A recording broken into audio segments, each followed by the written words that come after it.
అందరికీ నమస్కారం.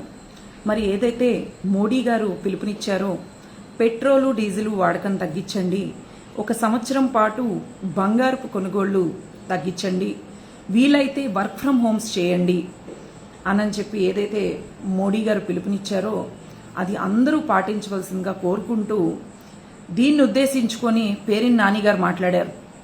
ఏంటి అనంటే చంద్రబాబు నాయుడు గారు, డిప్యూటీ సీఎం గారు, లోకేష్ గారు మాట్లాడితే హైదరాబాద్ పరిగెడుతున్నారు, 3 కార్లు వేసుకొని వెళ్తున్నారు, అందరూ ఒకే కారులో వెళ్తే బాగుంటుంది అని. ఇంకొకటి కూడా చెప్పారండి మోడీ గారు, నానిగారు మీరు అది గమనించలేదనుకుంటా, విదేశీ ప్రయాణాలు కూడా తగ్గించాలి అని చెప్పారు. ఈ విదేశీ ప్రయాణాలు మీ నాయకుడే చేస్తూ ఉంటారు స్పెషల్ ఫ్లైట్స్లో. ఫస్ట్ ఆయనకి తగ్గించమని చెప్పి మిగిలిన వాళ్ళకి ఉచిత సలహాలు ఇవ్వాల్సిందిగా కోరుకుంటా ఉన్నాం మిమ్మల్ని. ఆయన ఒక పరామర్శకు వెళ్తే మీ జనాల్ని పోగు చేసి ఆయన ఒక గుంటూరు వస్తున్నారనుకోండి, సత్తెనపల్లి నుంచి, చిలకలూరుపేట నుంచి, విజయవాడ నుంచి, ఆ చుట్టుపక్కల ఉన్న గ్రామాలన్నిటి నుంచి బైక్ ర్యాలీలు పెట్టుకుంటూ ఏదో జగన్మోహన్ రెడ్డి గారు రాగానే జనాలందరూ కూడా ఆయన చూడడానికి ఎగపడిపోయినట్టుగా మీరే జనాల్ని పోగు చేసేసుకొని, మీరే తొక్కిసలాటలు చేసేసుకొని, మీరే అంత రోడ్లన్నీ బ్లాక్ చేసేసుకొని ఇవే ఈ అతి తగ్గించుకోమనే మోడీ గారు పిలుపునిచ్చింది. ఎందుకు అనంటే మన అవసరమైన దానికన్నా కూడా నిజంగా ఆయన ఎవరినన్నా పరామర్శించడానికి వెళ్తే జగన్మోహన్ రెడ్డి గారు ఆయన ఒక్కళ్ళు, ఆయనతో పాటు ఒక 4-5 గార్డ్స్ వెళ్తే సరిపోతుంది. అంతేగాని వందల వేల సంఖ్యలో జనాల్ని గుమిగూడికి తీసుకొని వెళ్లాల్సిన అవసరం లేదు. ఇంకొకటి రోజా గారు మాట్లాడుతూ ఉంటారు, పక్క రాష్ట్రంగా సీఎంగా గెలిచిన విజయ్ గారిని ఉద్దేశిస్తూ జగన్మోహన్ రెడ్డి గారు ఫోటో పట్టుకున్నారు, జగన్మోహన్ రెడ్డి గారి ఫోటో పట్టుకోవడం వల్ల ఈ రోజున విజయ్ గారు సీఎంగా ప్రమాణ స్వీకారం చేస్తున్నారు, సీఎం అయ్యారని మాట్లాడుతున్నారు. అమ్మ మహాతల్లి, మీరు ఎన్నోసార్లు ఏం మాట్లాడతావో, ఏం చేస్తావో, అసలు దేన్ని ఉద్దేశించి మాట్లాడతావో నీకు తెలుసో తెలీదో, అసలు నువ్వు ఏ పార్టీకి సపోర్ట్ చేస్తూ ఎన్నికల ప్రచారానికి వెళ్ళావమ్మా పక్క రాష్ట్రానికి? ఆ పార్టీ ఓడిపోయింది, కనీసం అదన్నా తెలుసా? అంటే ఏ పార్టీ గెలిచినా కూడా నేను ఆ పార్టీ వాళ్ళు తిరుగుతుంటే నేను చూశాను, వాళ్ళు ప్రచారం చేస్తుంటే నేను చూశాను, లేకపోతే జగన్మోహన్ రెడ్డి గారు ఫోన్ చేసి, అసలు జగన్మోహన్ రెడ్డి గారికి ఫోనే ఉండదు కదమ్మా. ఫోన్ లేని జగన్మోహన్ రెడ్డి గారు విజయ్ గారికి ఫోన్ చేసి 10 నిమిషాలు ఎలా మాట్లాడారు? మీరే సలహాలు ఇస్తారా? మీరే దొంగలు, మీరే దొరికిపోతూ ఉంటారు, ప్రతిదీ చెప్పుకుంటూ మీరే దొరికిపోతూ ఉంటారు. కానీ ప్రతిసారి మళ్ళీ మీరే సెల్ఫ్ డప్పు కొట్టుకుంటూ ఉంటారు. ఇంకోటి, వైసీపీ నేతలు కూడా ఏదన్నా ఒక విషయము వచ్చింది అని అంటే దాని గురించి ఎలా స్పందించాలి అనేది ఫస్ట్ తెలుసుకోవాలి. తెలియపెట్టకుండా వచ్చేసేసి ముందు చంద్రబాబు నాయుడు గారు అది చేశారు, పవన్ కళ్యాణ్ గారు ఇది చేశారు, లోకేష్ గారు ఏం చేశారు? రాయల్ ఎన్ఫీల్డ్ తీసుకొచ్చారు. మరి మీ జగన్మోహన్ రెడ్డి గారు ఏం తీసుకొచ్చారమ్మా? ఒక గూగుల్ సంస్థను తీసుకొచ్చాం మేము. మీరు తీసుకొచ్చిన కంపెనీలు చెప్పండి. పైగా ఆయన అంటున్నారు ఆవిడెవరో కమరావతి అని మాట్లాడుతుంది, ఆవిడకి దీనికి సంబంధం ఏంటంటే రాజకీయంగా ఎవరైనా మాట్లాడే హక్కు, స్వతంత్రం కలిగి ఉంటాయండి. సాయంత్రం చల్లగా ఏదో ఒక మహిళను ఉద్దేశించి ప్రెస్ మీట్ వేదికగా చల్లగా ఏదో పుచ్చుకో అమ్మా అని మాట్లాడుతున్న పేరిన్ నాని గారు, మీ ఇంట్లో కూడా ఆడవాళ్ళు ఉన్నారు, ఒళ్ళు దగ్గర పెట్టుకొని మాట్లాడితే బాగుంటుంది ఆడవాళ్ళ గురించి మాట్లాడేటప్పుడు. అంతేగాని మీ ఇష్టానుసారంగా మీ ఇష్టం వచ్చినట్టు వెళ్తామంటే చూస్తూ ఊరుకునే పరిస్థితి అయితే లేదు. ఈ సమస్య దేనికి వస్తుంది? మన రూపాయి వాల్యూ పెంచడానికి మోడీ గారు ఇవన్నీ తీసుకొచ్చారు, దాని గురించి మాట్లాడండి. ఇంకా మీ నాయకులు మీరందరూ కలిసి మీ వైసీపీ నేతలందరికీ కూడా ప్రతి ఒక్కళ్ళకి చెప్పండి ఏం చేయాలి, ఏం చేయకూడదనేసి చెప్పండి. అది చెప్పకుండా ఇంకా మీరందరూ మీ సొంత పెత్తనాలు తీసుకుంటూ మీరే ఇవన్నీ కూడా తీసుకొచ్చి చెప్పొద్దని చెప్పేసి మేము తెలియజేస్తా ఉన్నాము. నమస్కారం. మరి ఏదైతే విశాఖ రైల్వే జోన్ గురించి పెట్టుబడులు తీసుకురావడం చేతకాని వైసీపీ మళ్ళీ తప్పుడు ప్రచారం మొదలుపెట్టారు సోషల్ మీడియా వేదికగా. మీకు చేతగాని పని ఇంకెవరైనా చేస్తున్నారు అనంటే ఓర్వలేని తనంతో మీరు నిజంగా అర్థం చేసుకోవాలి. గత 5 ఏళ్లలో మీరు ఏదైనా కనీసం నిధులను తీసుకొచ్చారా?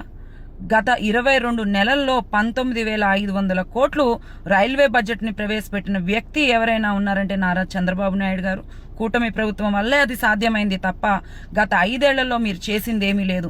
యువతకి భరోసాగా ఏమన్నా కంపెనీలు తీసుకొచ్చారా? మరి ఈ రోజున మీరు అభివృద్ధి జరగలేదు అని మాట్లాడుతూ ఉన్నారు. ఈ రోజు ఏదైతే అభివృద్ధి జరిగిందో మీకు తెలీదా అండి? ఈ రోజున ఒక గూగుల్ కంపెనీ వచ్చింది అని చూస్తూ ఉన్నాము, రిలయన్స్ ఆర్క్లస్ మెటల్ వచ్చింది అని చూస్తూ ఉన్నాము.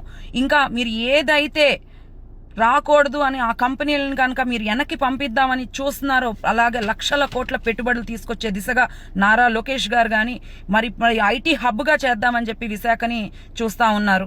ఎలా తెలుగుదేశం ప్రభుత్వం ఏదైనా కంపెనీని తీసుకొచ్చి యువతకి 20 లక్షల ఉద్యోగాలు ఇప్పించాలని చెప్పి చూస్తూ ఉంటే మీరు ఇంకా సోషల్ మీడియాలో తప్పులు ప్రచారం చేసుకుంటూ ఇప్పుడన్నా 11 సీట్లు వచ్చినాయి మీకు.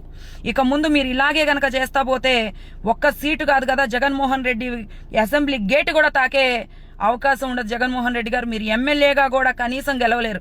కనీసం నీ నియోజకవర్గం వాళ్ళు ఓట్లేసి నిన్ను గెలిపిస్తా ఉంటే వాళ్ళకైనా మీరేమన్నా చేస్తున్నారా జగన్మోహన్ రెడ్డి గారు? అది ఏమీ చేతగాక, అది ఏమీ చేయడం చేతగాక ఎన్నాళ్ళని ఇంకా తెలుగుదేశం పార్టీని, చంద్రబాబు నాయుడు గారిని మీరు విమర్శిస్తూ ఉంటారు. భోగాపురం ఎయిర్పోర్ట్ తీసుకొచ్చాము. భోగాపురం ఎయిర్పోర్ట్తో పాటు నిజంగా ఎన్నో కంపెనీలను తీసుకొస్తా ఉన్నారు. ఏదైతే ఏం సాధించలేదు అని మీరు మాట్లాడుతూ ఉన్నారో, ఆంధ్ర యూనివర్సిటీకి 500 కోట్లు నిధులు కేటాయించారు. మరి విశాఖ స్టీల్ ప్లాంట్ అయితేనేమి, శ్రీకాకుళంలోని కిడ్నీ ఆసుపత్రి కేంద్రంగా కానీ ప్రతి ఒక్కటి కూడా చంద్రబాబు నాయుడు గారు ఆలోచన దృష్టి మీరు గత 20 ఏళ్ల క్రితమే ఆయన ఆలోచించి ఈ రోజున హైదరాబాద్ ఎలా ఉందో మీరు అందరూ చూస్తూ ఉన్నారు. ఇప్పుడు ఆలోచిస్తే 2040లో ఎలా ఉంటుంది మన ఆంధ్ర రాష్ట్రం అనేది మరొక్కసారి ఆలోచిస్తున్నారు ప్రజలు. అంతేగాని నీకులాగా సైకో ఆలోచనతో, సైకో బుద్ధితో ఎవరిని ఎప్పుడు ఎలా ఏడిపిస్తూ ఎలా చిత్రహింసలు పెడదామా అని చెప్పేసి చంద్రబాబు నాయుడు గారు కానీ కుటుంబ ప్రభుత్వం కానీ ఆలోచించదు. యువతకి భరోసాగా నిలబడింది తెలుగుదేశం ప్రభుత్వం.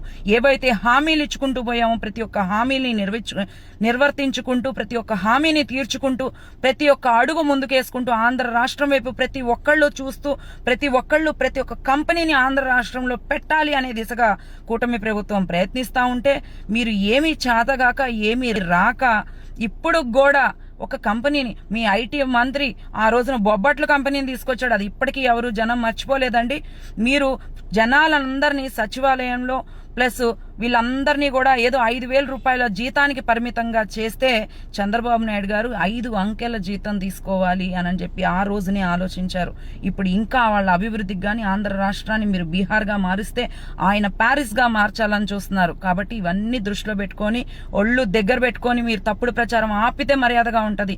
ఇలాగే తప్పుడు ప్రచారాలు మేము చేస్తానే ఉంటాము అని మీరు గనక పేలితే ఇంకొకసారి తెలుగుదేశం ప్రభుత్వం కానీ తెలుగుదేశం కార్యకర్తలు కానీ చూస్తా ఊరుకోరని చెప్పేసి మరొక్కసారి మిమ్మల్ని హెచ్చరిస్తా ఉన్నాము. చంద్రబాబు నాయుడు గారు కానీ కుటుంబ ప్రభుత్వం కానీ ఆలోచించదు. యువతకి భరోసాగా నిలబడింది తెలుగుదేశం ప్రభుత్వం. ఏవైతే హామీలు ఇచ్చుకుంటూ పోయామో ప్రతి ఒక్క హామీని నిర్వర్తించుకుంటూ, ప్రతి ఒక్క హామీని తీర్చుకుంటూ, ప్రతి ఒక్క అడుగు ముందుకేసుకుంటూ ఆంధ్ర రాష్ట్రం వైపు ప్రతి ఒక్కళ్ళు చూస్తూ, ప్రతి ఒక్క కంపెనీని ఆంధ్ర రాష్ట్రంలో పెట్టాలి అనే దిశగా కూటమి ప్రభుత్వం ప్రయత్నిస్తూ ఉంటే మీరు ఏమీ చేతగాక, ఏమీ రాక ఇప్పుడు కూడా ఒక కంపెనీని, మీ ఐటీ మంత్రి ఆ రోజున బొబ్బట్ల కంపెనీని తీసుకొచ్చాడు. అది ఇప్పటికీ ఎవరు జనం మర్చిపోలేదండి.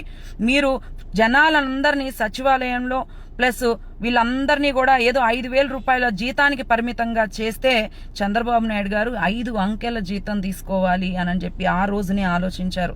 ఇప్పుడు ఇంకా వాళ్ళ అభివృద్ధికి కానీ ఆంధ్ర రాష్ట్రాన్ని మీరు బీహార్గా మారిస్తే ఆయన ప్యారిస్గా మార్చాలని చూస్తున్నారు. కాబట్టి ఇవన్నీ దృష్టిలో పెట్టుకొని ఒళ్ళు దగ్గర పెట్టుకొని మీరు తప్పుడు ప్రచారం ఆపితే మర్యాదగా ఉంటది. ఇలాగే తప్పుడు ప్రచారాలు మేము చేస్తానే ఉంటాము అని మీరు గనక పేలితే ఇంకొకసారి తెలుగుదేశం ప్రభుత్వం కానీ తెలుగుదేశం కార్యకర్తలు కానీ చూస్తా ఊరుకోరని చెప్పేసి మరొక్కసారి మిమ్మల్ని హెచ్చరిస్తా ఉన్నాము.